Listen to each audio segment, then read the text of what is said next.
আল্লাহ বলেন দুনিয়ার নিজামটা আমি সাজাইছি, কাউকে ধনী বানাইছি, কাউকে গরিব বানাইছি, কাউকে মালিক বানাইছি, কাউকে কর্মচারী বানাইছি। কেউ সিএনজি চালক, আবার কেউ সিএনজির প্যাসেঞ্জার, কেউ চালক, কেউ প্যাসেঞ্জার, কেউ অটো চালায়, কেউ আবার প্যাসেঞ্জার, কেউ দোকানের মালিক, কেউ দোকানের কর্মচারী, আবার কেউ কাস্টমার। আল্লাহ কয় নিজামটা সুন্দর করে আমি আল্লাহ সাজাইছি। সাইয়েদনা হযরতে, আপনাদের কষ্ট হচ্ছে বেশি, সাইয়েদনা হযরতে আদম আলা নবিয়িনা আলাইহিস সালাম সমস্ত রূহগুলোকে যখন আল্লাহ রূহের জগতে একত্রিত করেছে, হাদিসের মধ্যে আসে আল্লাহ আদমকে বললেন, আদম তাকাইয়া দেখো, ডাইনে বামে সামনে তাকাইয়া দেখো, যা দেখতেছো সবাই হবে তোমার সন্তান। সুবহানাল্লাহ। হযরত আদম দেখলেন কেউ সুন্দর, কেউ কালো, কেউ লম্বা, কেউ খাটো, কেউ ধনী, কেউ গরিব, কেউ মালিক, কেউ কর্মচারী। আদম আলাইহিস সালাম আল্লাহকে কয়, লাউ সাওয়াইতা বাইনাহুম, আল্লাহ সবগুলোই তো আমার সন্তান, একরকম বানাইলে ভালো ছিল না? কাউকে লম্বা বানাইছেন, কাউকে খাটো বানাইছেন, কেউ কৃষ্ণাঙ্গ, কেউ শ্বেতাঙ্গ, কেউ কালো, কেউ ধল, কেউ ধনী, কেউ গরিব, কেউ মালিক, কেউ ফকির, কেউ আমি। কথা বলেন ঠিক কিনা?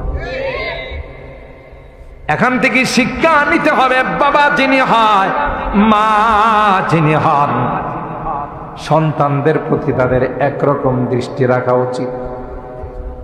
এক সন্তানকে 2 কানি জমিন দেয়া গেছেন, আর এক সন্তানকে কিছু দেন নাই। এরকমের লোক তো রাধিকা নাই, ব্রাহ্মণবাড়িয়াতে নাই। একজনকে বেশি দেয়, আরেকজনকে কম দেয়। এই কারণে সন্তানদের মধ্যে মারামারি হয়, তা কয় না? সন্তানদের মধ্যে মারামারি হয়, তোরে বাবা বেশি দেয়া গেছে, আমারে কম দেয়া গেছে, কেন এটা করলো?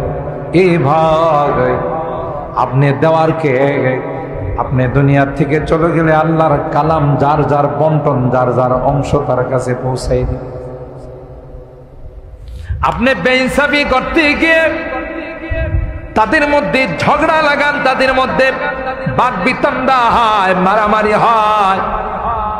বাবার উচিত সবার প্রতি একরকম দৃষ্টি রাখা, একজনের প্রতি সুনজর আর একজনের প্রতি কুনজর। এটা আসলে প্রকৃত অর্থে বাবা নয়। কথা কয় না? রাগ করতেছেন মনে হয়? কোরআনের কথা, হাদিসের কথা। হযরত আদম বললেন, লাউ সাওয়াইতা বাইনাকুম, সন্তান যেহেতু সবগুলো আমার, আল্লাহ সমান করে বানাইলে ভালো ছিল না? সবাই ধনী, সবাই সুন্দর, সবাই লম্বা, সবাই শিক্ষিত। আল্লাহ ডাক দিয়া কয়, আদম তুমি বুঝবা না আদম কি জন্য বেশ কম করে বানাইছে। যদি সবাই যাত্রী হতো, সিএনজি চালানোর লোক পাওয়া যাইত। সবাই যদি মালিক হতো, তাহলে কর্মচারী পাওয়া যাইত না। সবাই যদি ধনী হতো, তাহলে কামলা পাওয়া যাইত। এখন দেখবেন আল্লাহ এমন সুন্দর করে সাজাইছেন, আপনি রাধিকা থেকে ব্রাহ্মণবাড়িয়া যাবেন, অটো চালক, সিএনজি চালক দাঁড়াই থাকে। ভাই শহরে যাবেন, কাউতুলি যাবেন, ভাদুঘর বাস স্ট্যান্ডে যাবেন, আসেন। ওখানে আপনাকে এত কষ্টের মধ্যে বিভিন্ন গর্তের মধ্যে চালায়া নেওয়া যায়। আপনি যখন 20 টাকা, 30 টাকা, 40 টাকা তাকে দেন, সে কিন্তু খুশিতে আনন্দে আত্মহারা হয়ে যায়। আপনি হাঁটা লাগে নাই, আপনি সিএনজি করে আপনার গন্তব্যে পৌঁছে গেলেন, আর ওই সিএনজি চালক সিএনজি চালাইয়া সেও খুশি, আপনি ওখানে পৌঁছে খুশি। জোরে বলুন ঠিক কিনা? রিক্সা চালাই, রাত নাই, দিন নাই, বৃষ্টি নাই, রুদ্র নাই, আপনি যখন রিক্সাতে ওইটা জায়গা মতো পৌঁছে যখন তারে 50 টাকা 60 টাকা দেন, খুশি হয় না? বেজার টাকাটা পায় কয়, স্যার আমার নাম্বারটা নিয়ে যান, যত রাতেও আপনি ফোন দিলে আমি আইসা বলি। কয় না? আবার মাঝে মধ্যে দেখবেন কিছু রিক্সা চালক যাত্রী নাই বাটিয়ালি সুরে গান গায়, রিক্সা চালায় আবার বাটিয়ালি সুরে গান গায়। কি খুশিতে গায় না দুঃখে গায়? কথা কয় না, খুশিতে গায়। আল্লাহ বলেন আমি প্রত্যেককে যার যার জায়গাতে বানাই দিলাম, না হয় দুনিয়ার নিজাম নষ্ট হয়ে যেত। কিসমত কিয়া হর শাই কো কসম আজল নে, किस्मत किया हर शाय को कस्म अज़ल ने, जिस चीज को जिसके लिए काबिल नजर आया। बुलबुल को दिया नाला व परवाना को जलना, बुलबुल को दिया नाला व परवाना को जलना, गम हमको दिया सबसे जो मुश्किल नजर आया। কি সুন্দর কথা দেখছেন, যাকে যা দেওয়ার তা দিয়ে আমার আল্লাহ সৃষ্টি করেছেন। সুবহানাল্লাহ বলে। কিন্তু আপনি মনে করেন আপনি মালিক হয়ে অনেক বড় ফেরেশতা হয়ে গেছে। হযরত মুআফিয়া রাদিয়াল্লাহু তাআলা আনহু চিঠি লিখলেন সিরিয়া থেকে আমিরুল মুমিনিন হযরত উসমান ইবনে আফফান রাদিয়াল্লাহু তাআলা আনহুর কাছে। বুখারী শরীফের হাদিস। আপনারা মনে করেন না যে হুজুরের মধ্যে বসে গল্প করতেছে, এখন তো বিপদ। বুখারী শরীফের হাদিস না করলেও একদল কি করে জানেন, এটা সহিহ হাদিস না। আপনাদের এই এলাকায় নাই, আমাদের ঢাকাতে আছে একদল বাইরেছে, এরা সহিহ হাদিস না জয়ীফ হাদিস না দুর্বল হাদিস বগল বুখারী শরীফ লয়া লিয়া করে কথা কন। এটা গল্প না, বুখারী শরীফের কথা। যে আবু যরকে আপনি একটু ডাইকা নসিহত করে দেন, কাহারো ঘরে যদি একদিনের বেশি খানা দেখে কোনো কথা নাই, পিটানো শুরু করে, এ তো বিশাল ফিতনা হয়ে যাইতেছে এলাকায়। তো হযরত উসমান ইবনে আফফান রাদিয়াল্লাহু তাআলা আনহু যেহেতু মুরব্বী সাহাবী আবু যর গিফারি রাদিয়াল্লাহু তাআলা, একটা মাজমা একটা মজলিস বসাইছে। সাহাবীদেরকে বলছেন যে আমি ইদ্তিখার করা, স্টক করা, খোরাক ঘরের মধ্যে রাখার বিষয়ে মাসআলা উঠাবো। আপনারা একে একে মতামত দিবেন, তাতে আবু যর গিফারি বুঝে যাবো যে না এটা আমি যা করতেছি ঠিক। এটার সমাধানের জন্য এমন একটা সুরত বাইর করছে। আবু যর গিফারি কেউ ডাকছে, আমিরে মুআবিয়া কেউ ডাকছে। ডাকার পর এই মাসআলা তিনি যখন উত্থাপন করছেন, কোন সাহাবী জবাব দিতে পারে নাই। সবার আগে লাঠি নিয়ে দাঁড়াইছে আবু যর গিফারি। সুবহানাল্লাহ কইবেন না? যে আমিরুল মুমিনিন, যেই ব্যক্তি একদিনের বেশি খোরাক ঘরের মধ্যে রাখবে তারে পিটায় আমি চামড়া উঠাই ফেলাম। হযরত উসমান ইবনে আফফান চিন্তা করে দেখলেন, হায়রে, যেই কারণে এখানে মজলিস বসাইলাম যে মাসআলার হল করব, হল তো দিয়ে দিছে লাঠি দিয়ে, আর কারো তো কথা বলতে দি। তখন হযরত আবু যর গিফারি রাদিয়াল্লাহু তাআলা আনহুকে বললেন, আপনি মনে কিছু না করলেন, আপনি আপনার মুরব্বী সাহাবী, আপনি লোকালয়ে বসবাস করেন না। লোকালয়ে বসবাস করলে প্রতিদিন দেন দরবার করা লাগবে, বিচার সালিশ করা লাগবে। আপনি রাবাজা নামক জায়গাতে ওখানে বসবাস করেন, ওখানে নির্জনে থাকেন, বাইতুল মাল থেকে আপনার থাকা খাওয়ার এগুলো সব বন্দোবস্ত করেন। খলিফাতুল মুসলিমিনের হুকুম মানা ফরজ, ওয়ালাউ কানা আবদান হাবশিয়া, যদিও সে একটা গোলাম হয়, কালো গোলাম, তারপরও তার কথা মানত। এই আবু যর গিফারি রাদিয়াল্লাহু তাআলা আনহুর ঘটনা। তিনি তার গোলামকে রাগ হয়ে একদিন বলছিলেন, ইয়াবনা সাউদা, হে কালো বান্দির বেটা। এটাই তার গালি ছিল, আর কিছু। ইয়াবনা সাউদা, মা একটু কালো ছিল তো, ও সে ইয়াবনা সাউদা, হে কালো বেটি সন্তান। এ গোলামেনি করছে কি, বিচার দিয়ে দিছে সরাসরি আল্লাহ নবীর আদালত। সুবহানাল্লাহ। আর আল্লাহ নবীর আদালতে বিচার গেলে তখন আল্লাহ নবী স্বজন প্রীতি করতেন, হয় না? দলীয় লোকজনের ব্যাপারে একটু অন্য রকমের রায় দিতেন, নিজস্ব পরিচিত লোকদের ব্যাপারে অন্য রকমের রায় দিতেন। সুবহানাল্লাহ, ইসলাম আমাদের কি শিখাইছে আমরা তার ধারে কাছে। কত মানুষকে নির্দোষ বিভিন্ন কলা কৌশলে তাদেরকে ফাঁসির কাস্টে ঝোলানো হয়েছে। কথা কয় না,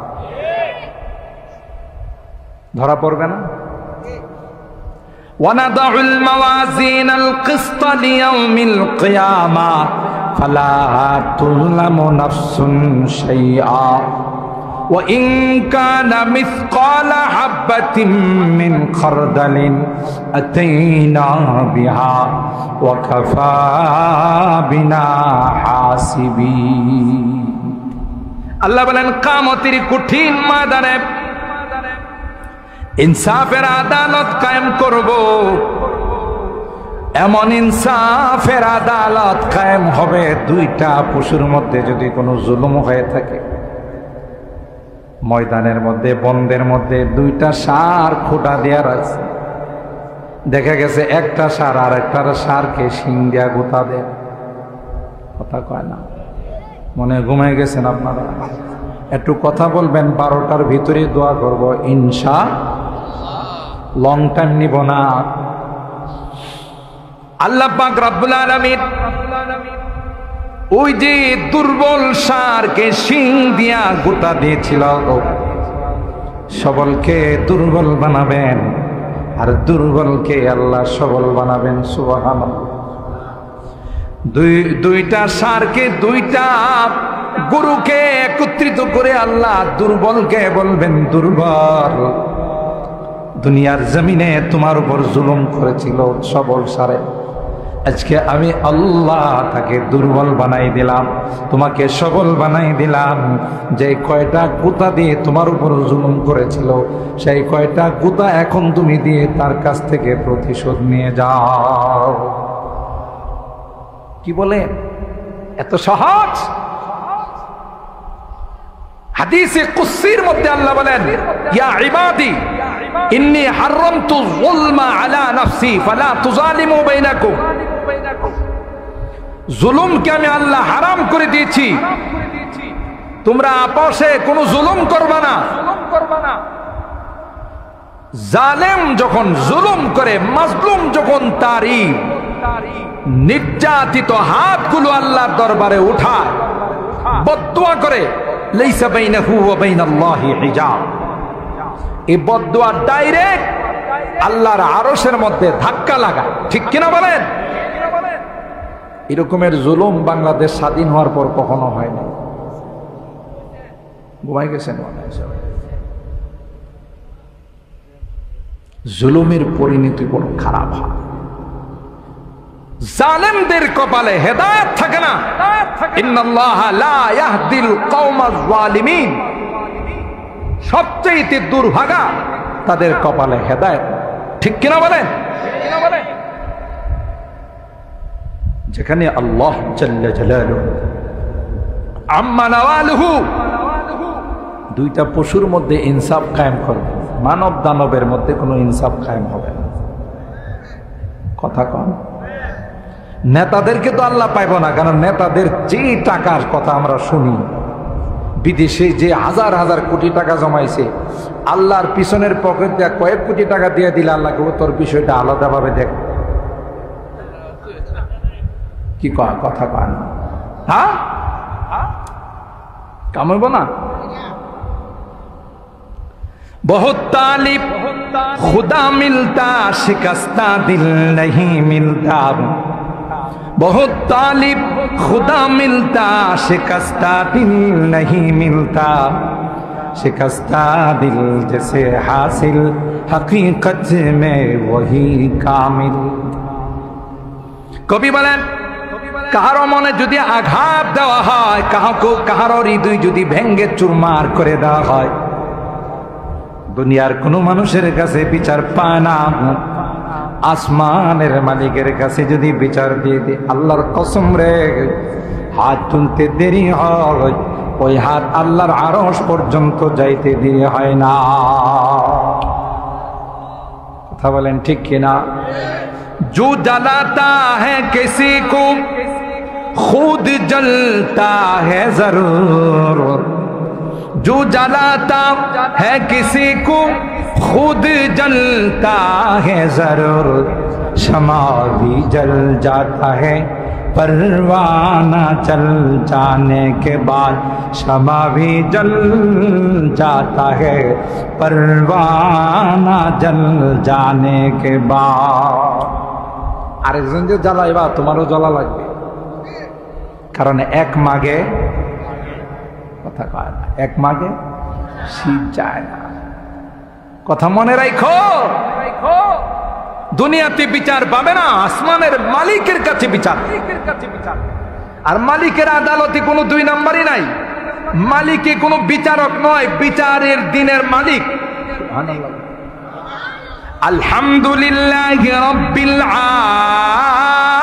আলামিন আর রহমানির রহিম মালিকি ইয়াউমিদ্দিন।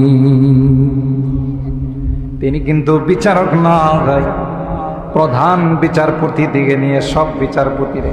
সাংবাদিকরা যদি প্রশ্ন করে অমুকের ফাঁসির রায় দিলেন, অমুকের যাবজ্জীবন দিলেন, অপরাধ কই উপরের নির্দেশ। বিচারকরা যখন বিচার করে তারাও কোনো কিছুকে ফলো করে, কোনো চাপের মধ্যে বিচার করে। আল্লাহ ডাক দেয়া কয়, না না আমি বিচারক নই রে, আমি বিচারের দিনের মালিক, আমি বিচারের দিনের মালিক। আমার উপর কারো কোনো পাওয়ার নাই, কারো কোনো চাপ নাই। ঠিক কিনা বলে? আর ভাইরা, বিচারের সিস্টেম কি হবে এটাও আল্লাহ কোরআনে কারীমের বহু জায়গায় বলে দিয়েছেন। বাদী বিবাদী উভয়ের বক্তব্য শোনার পর সাক্ষী তালাশ করতে হবে। এক পক্ষে যদি কোনো কথা শুনে রায় দেওয়া হয়, আল্লাহ কয় এটাও তুমি ঠিক করলা না, তুমি বেইনসাফ করলা। হযরত দাউদ আলাইহিস সালাম, তার কাছে একজন এসে বললেন, ইন্না হাযা আখি লাহু 99 নাজা ওয়া লিয়া নাজাতুন ওয়াহিদা ফাকালা আকফিলনিহা ওয়া আযযানি ফিল খিতাব। বললেন, হুজুর আপনার কাছে একটা বিচার নিয়ে আসছে, এক গ্লাস পানি, আপনার কাছে একটা বিচার নিয়ে আসছে। এই যে আমার ভাই, তার 99টা দুম্বাস, আমার মাত্র একটা। এই ভাই আমার কাছে প্রস্তাব দিছে, কোরআনের কথা কি দিছে, সূরা সাদের আয়াত। আমাকে বলল যে তোমার মাত্র একটা, আমার 99টা, একটার কারণে আমার 100টা পূরণ হইতেছে না, তোমার একটা দিয়ে দাও। দিয়ে দিলে আমার 100 হয়ে যাবে। কথা কয় ঠিক না? যেমন আমাদের বন্ধু রাষ্ট্র, আপনারা চিনেন কিনা জানি না, আমাদের আশেপাশে যে রাষ্ট্র আছে এটার নাম কি? বন্ধু রাষ্ট্র। আমাদের বন্ধু, প্রাণের প্রাণ, জানের জান, এরা আমাদের স্বাধীনতায় সহযোগিতা করছে। এই জন্য আমরা তাদেরকে কলিজার টুকরা বন্ধু মনে করি। তো এই বন্ধু রাষ্ট্র, আমাদের দেশ যখন স্বাধীন হয়েছে, দেশের মুক্তিযোদ্ধা যারা, গর্বিত সন্তান যারা, তাদেরকে জিজ্ঞাসা করে দেখি এ দেশে যা কিছু মূল্যবান জিনিস ছিল সব ট্রাকে করে ওপারে নিয়ে গেছে। এই যে টোয়া এনেছে, মুরব্বীরা দেখছে। কথা কন ঠিক কিনা? কেন? এরা আমাদের বন্ধু। সেপারেট হয়েছে, জুদা হয়েছে পরিবার।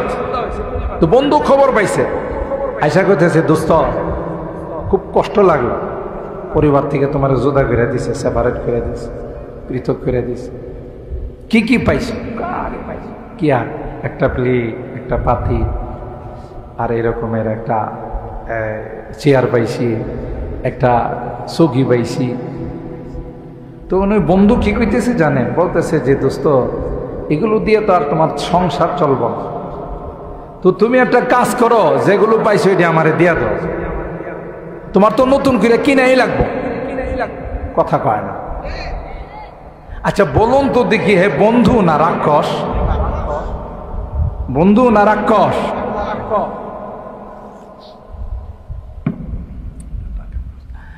তো হ্যাঁ, যদি প্রকৃত বন্ধু হতো তাইলে বলতো দোস্ত এমনি তো তোমার মন খারাপ, সেপারেট হয়ে গেছো, তোমার কি কি লাগবে বলো, আমি লিস্টি করে তো আমি বাজার থেকে কিনে দিয়ে যাব।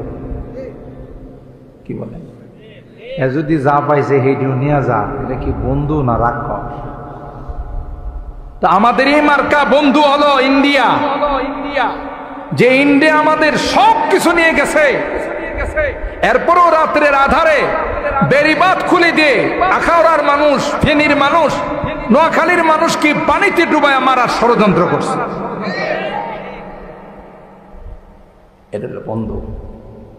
প্রতিদিন বর্ডারে কয়েকজনকে হত্যা না করলে, 10-15 জন হত্যা না করলে বন্ধুর মনে শান্তি লাগে না। কথা কয় বেশি পণ্ডিতি করা ভালো নয়। কোরআনে আল্লাহ বলেন মুসলমানদের বন্ধু কোন অমুসলিম হতে পারে না। কোরআনের কথা সত্য না আপনার কথা সত্য? আল কুফরু মিল্লাতুন ওয়াহিদা, সমস্ত কাফেররা এরা এক, তাদের একটাই মাত্র মিশন, একটাই মাত্র টার্গেট, মুসলমানদেরকে কিভাবে শেষ করে দেওয়া। ঠিক না বেঠিক?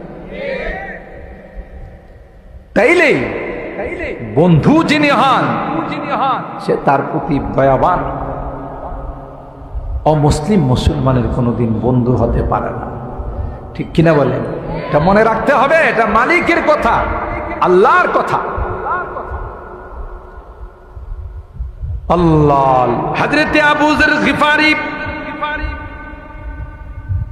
শুধুমাত্র বলেছিলেন আপনার সৌদা, এ কালো মেয়ের সন্তান। রাগ হয়ে এই শুধু বলেছিলেন। গোলামকে পয়গম্বরের দরবারে বলে, পয়গম্বর আপনার সাহাবী আবু যর আমাকে বলে গালি দিয়েছে। আল্লাহর নবী কথা কয় নাই, তুই তো গোলাম, আবু যর হলো আমার প্যারা সাহাবী। দেরি করে নাই পয়গম্বর সাথে সাথে আবু যর, এরা তোমাদের অধীনস্থ হয়ে কাজ করে, তোমার গোলাম, তোমার বান্দি, তোমার কর্মচারী। কিন্তু মনে রেখো দুনিয়ার এই তরতিবটা, নিজামটা কে সাজাইছে? জোরে কোন? সূরাতুল যুখরুফের মধ্যে আমার আল্লাহ বলেন, নাহনু কাসামনা বাইনাহুম মাঈশাতাহুম ফিল হায়াতিদ দুনিয়া ওয়া রাফা'না বা'দাহুম ফাওকা বা'দিন দারাজাত লিয়াত্তাখিযা বা'দুহুম বা'দান সুখরিয়া ওয়া রাহমাতু রাব্বিকা খায়রুম মিম্মা ইয়াজমাউন। আল্লাহ বলেন দুনিয়ার নিজামটা আমি সাজাইছি, কাউকে ধনী বানাইছি, কাউকে গরিব বানাইছি, কাউকে মালিক বানাইছি, কাউকে কর্মচারী বানাইছি। কেউ সিএনজি চালক, আবার কেউ সিএনজির প্যাসেঞ্জার, কেউ চালক, কেউ প্যাসেঞ্জার, কেউ অটো চালায়, কেউ আবার প্যাসেঞ্জার, কেউ দোকানের মালিক, কেউ দোকানের কর্মচারী, আবার কেউ কাস্টমার। আল্লাহ কয় নিজামটা সুন্দর করে আমি আল্লাহ সাজাইছি। সাইয়েদনা হযরতে, আপনাদের কষ্ট হইতেছে বেশি, সাইয়েদনা হযরতে আদম আলা নবিয়িনা আলাইহিস সালাম সমস্ত রূহগুলোকে যখন আল্লাহ রূহের জগতে একত্রিত করেছে, হাদিসের মধ্যে আসে আল্লাহ আদমকে বললেন, আদম তাকাইয়া দেখো, ডাইনে বামে সামনে তাকাইয়া দেখো, যা দেখতেছো সবাই হবে তোমার সন্তান। সুবহানাল্লাহ। হযরত আদম দেখলেন কেউ সুন্দর, কেউ কালো, কেউ লম্বা, কেউ খাটো, কেউ ধনী, কেউ গরিব, কেউ মালিক, কেউ কর্মচারী। আদম আলাইহিস সালাম আল্লাহকে কয়, লাউ সাওয়াইতা বাইনাহুম, আল্লাহ সবগুলোই তো আমার সন্তান, একরকম বানাইলে ভালো ছিল না? কাউকে লম্বা বানাইছেন, কাউকে খাটো বানাইছেন, কেউ কৃষ্ণাঙ্গ, কেউ শ্বেতাঙ্গ, কেউ কালো, কেউ ধল, কেউ ধনী, কেউ গরিব, কেউ মালিক, কেউ ফকির, কেউ আমি। কথা বলেন ঠিক কিনা? এখান থেকে শিক্ষা নিতে হবে, বাবা যিনি হয়, মা যিনি হন, সন্তানদের প্রতি তাদের একরকম দৃষ্টি রাখা উচিত। এক সন্তানকে 2 কানি জমিন দেয়া গেছেন, আর এক সন্তানকে কিছু দেন নাই। এরকমের লোক তো রাধিকা নাই, ব্রাহ্মণবাড়িয়াতে নাই। একজনকে বেশি দেয়, আরেকজনকে কম দেয়। এই কারণে সন্তানদের মধ্যে মারামারি হয়, তা কয় না? সন্তানদের মধ্যে মারামারি হয়, তোরে বাবা বেশি দেয়া গেছে, আমারে কম দেয়া গেছে, কেন এটা করলো? এই ভাই